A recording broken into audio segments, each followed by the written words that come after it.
Hello everyone, welcome to my channel. So today we'll do the activity 7.1.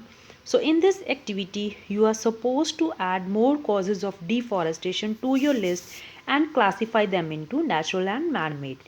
Right यहाँ पे हमें causes of deforestation लिखनी है. Deforestation, what do you mean by deforestation?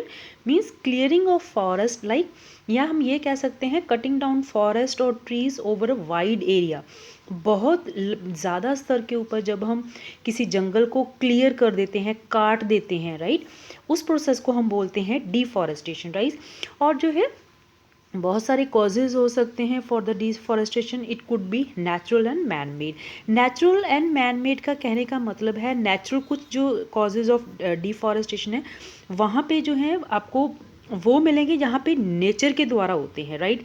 सो अगर nature द्वारा होते हैं, कुछ जो होते हैं मैन मेड जिसके लिए जो है मैन खुद रिस्पॉन्सिबल होता है, राइट. सो इफ वो talk about the some of the natural causes of the deforestation, they are the forest fire. Forest fire कब होती है?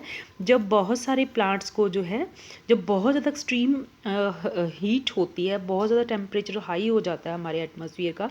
हम ये कहते हैं बहुत ज़्यादा जो हमारे एटमॉस्फेयर का तापमान बढ़ जाता है, बहुत ज़्यादा गर्मी होती है, तो क्या होता है कि जितने भी पत्ते होते हैं ना जो जंगल में बिखरे हुए होते हैं उनको खुद ब खुद आग लग जाती है, राइट. क्योंकि वो जो गर्मी होती है उनके इग्निशन टेम्परेचर के पास तक होती है जिसकी वजह से उनको आग लग जाती है, राइट. दूसरा कॉजेज जो हम नेचुरल कह देते हैं वो है सीवियर ड्रॉट. DROUGST, right. जब भी कोई सीवियर ड्रॉट होता है, जब भी सूखा पड़ जाता है, जितने भी फॉरेस्ट के ट्री होते हैं वो डाइज, वो मर जाते हैं because there is a lack of water. Drought का मतलब ही है पानी की जो है कमी होना, राइट.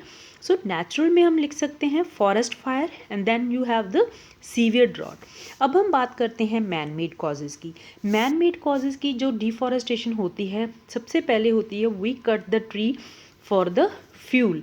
हमें जो है इसको ईंधन चाहिए, हमें इसका कोला बनाना है, right. So we cut down the trees to obtain wood that is for used for making fuel. दूसरा है हमें जो है ट्रीज़ को कट डाउन करते हैं फॉर मेकिंग द फर्नीचर जैसे डोर्स होगी, विंडोज़ होगी, चेयर होगी. सो trees are cut down on large scale to obtain the furniture, right. Now the third thing is the forest trees are cut down to obtain wood for making paper. So we all know जो है हमारा paper जो होता है would की pulp से बनता है. इसके लिए भी जो है बहुत सारे ट्रीज़ को काटा जाता है.